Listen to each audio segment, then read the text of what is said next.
Cosa potevi immaginare che mi poteva capitare? Proprio a me che ci teneva a fare una tancia di campa.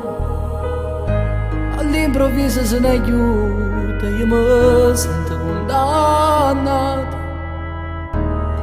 perché niente ci ho potuto fare. Mentre la gente festeggiava, a mio cuore mi chiagnì, io che se non mi posso mai scordare.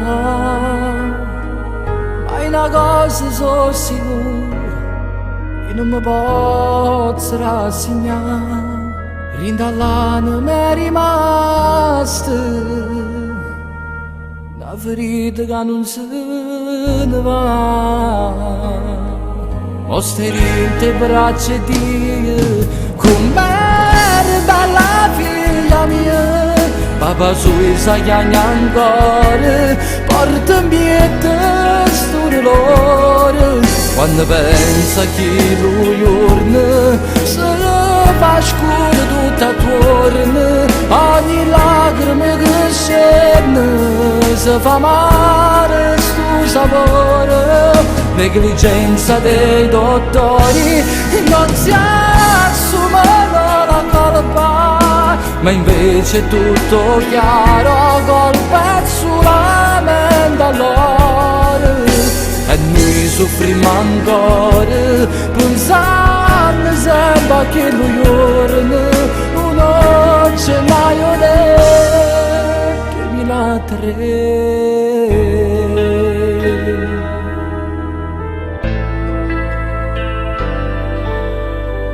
Elena, papà, tu non sai quanto volessi sapere che stai facendo in questo momento.